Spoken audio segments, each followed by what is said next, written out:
Howdy folks, AJ coming at you again, your resident vintage gamer. And it's BeerThirty. Today's selection by the Rogue Brewing Company, the Mocha Porter. Looks and smells delicious. Cheers.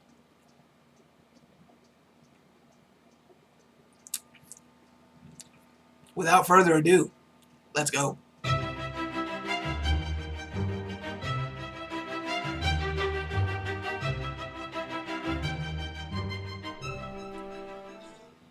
Okay, so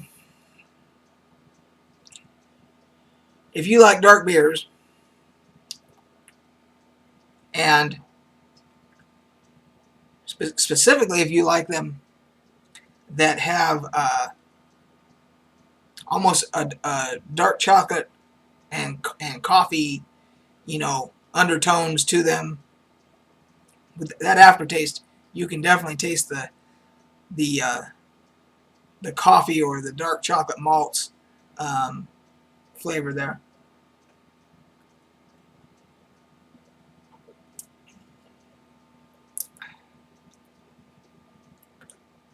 That's really good. That's like on a cold winter night, 2 or 3 of those, and your favorite book. Wouldn't get any better. So, anyway, for those that are maybe new to the channel, this is my series, my BeerThirty series, where I sample and showcase a microbrew, a craft brew, if you will, because I am a beer enthusiast, in addition to being a game enthusiast. And so it just gives me an opportunity to talk a little bit about a craft beer. I try one. Most of them are ones I haven't tried before, but every once in a while I do, ones that I have had before. So a lot of times, like with this one, I don't remember having this one before. I may have many years ago, but as far as I'm concerned, this is new to me, and it's delicious. So, in addition to talking about beer on this segment, I kind of just talk about whatever's going on, gaming-wise, and that type of thing. So, the first thing that I wanted to talk about on this edition of BeerThirty was our most recent 5th edition Dungeons & Dragons game, which we had at that table back there. I wanted to use the example of what occurred at that game to reinforce why I, along with a lot of people that play tabletop role-playing games, feel that there's no experience like it in gaming anywhere. So we're in the middle of an encounter, and we're in a swampy area. Our party is in a swampy area. We're fighting some undead. We're fighting some water elementals, and we're fighting some type of a conjurer, a lizard man conjurer, who it's obvious that's what he is because he's the one who created the water elementals and so forth. And he is standing on some kind of a in the marsh or the bog there. He is standing on some type of an entrance area, like to an underground cave or something like that.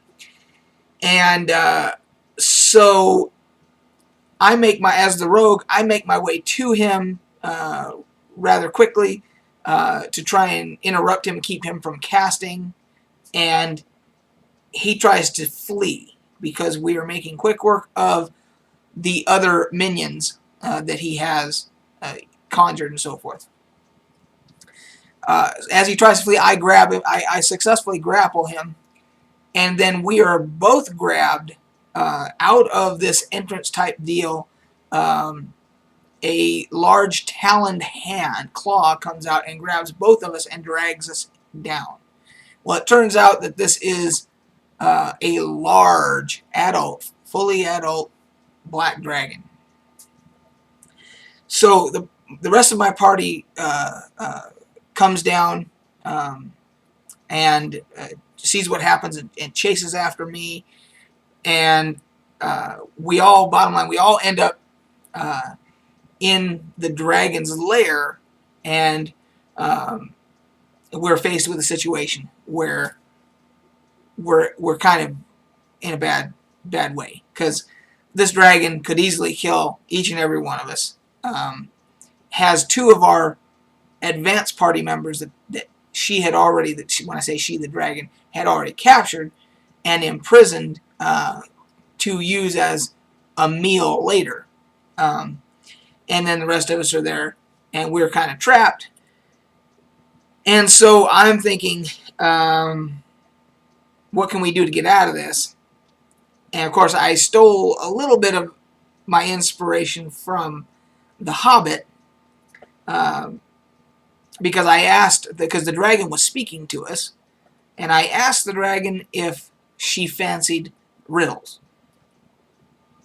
And so off top of our heads, well, first off, the DM, in a masterful move, said that he had us do some kind of a check, and I can't remember if it was an intelligence check, or a history check, or a performance check, or something like that. He had us do some type of a check, and those of us that succeeded, and it was not an easy DC, the ones that succeeded, we got to use Google to find a couple, or one riddle each, because he was saying that would establish successful check would establish that we had our characters would have riddles memorized. So we were allowed to use Google. There was only two of us that made it, and we each got. So we did that, and it went around the table, and basically the dragon said that you each get one riddle, and if you fail, you're toast. If you succeed, I'll let you go. Type of a deal. And so it goes around the table and everything, and it comes to my turn, and I had the one that I had printed out from Google, but I thought, I just don't like, I want to try and come up with one myself. And again, using The Hobbit as inspiration, I said, well, let me try and give a question to the dragon that has a very ambiguous answer. So I said something like, in all your majesty, and such a great dragon that you are, I have no doubt that you can answer this simple question, this simple riddle as it would be, what is the meaning of life? And I asked the dragon that, and in my mind I already had the answer, that if the dragon answered this way, I would concede defeat, and accept my fate. And in my mind, the way I was thinking about it was, the secret of life is unique to each individual. So if the dragon would have come back and said, well, it's quite obvious, the secret of life is to acquire wealth, acquire gold, and to eat to one's fill, I would have accepted that and said, the dragon, that's a true answer. That is the secret to that dragon's life, because that's what motivates a dragon, But the dragon didn't answer that. The DM came up with, I can't even remember what he said, but that was not the answer that he came up with. So I said, well, in all your majesty, dragon, I hate to be the one to inform you, but that is not the correct answer. And I went on to explain that it would be unique to each individual, including a dragon, and so forth. And I, as being a rogue, I'm standing there, and there's a pile of gold And I said, and for me, the obvious answer to what is the meaning of life, it would be gold. And I reached down and I grabbed a big handful of the dragon's gold and I stuffed it in my pocket. Thinking, well, that's either going to get me frickin' roasted. Well, it was a black dragon, so it would have got me dissolved in acid or whatever. Or the dragon is going to respect my hubris and so forth, and my boldness. And luckily, the dragon accepted that she was wrong and respected my boldness for making that move. And then, luckily, one of our other party members, he thought on his feet and said, because some of the party members had already failed, and he thought, would you accept this, oh great one? One last riddle from me, and I'm speaking from the other guy's part. One riddle, one or take all. If you win, we're all done for. If we win, we all, or if I am successful in stumping you, we all are allowed to leave. And the dragon agrees, and the dragon failed the riddle. And so we all were given our freedom. That type of impromptu interaction, encounter, because the DM was not expecting that. Had to kind of go with it, had to come up with some riddles of his own. And it was just a phenomenal session of gaming. And you can't replicate that in any other type of game. That could have went so many different ways. It could have been easily that we all would have died. It could have been that some of us tried to escape. It could have been, could have went a lot of different ways, and it didn't. So I just thought I would share that with you to reinforce why I, along with millions of others out there, love tabletop role-playing games. Second thing I wanted to talk about was, and I'll make this brief because we're going up to 10 minutes here. I saw this at a thrift store, and, oh no, not a thrift store, I take that back. This was at our friendly local game store.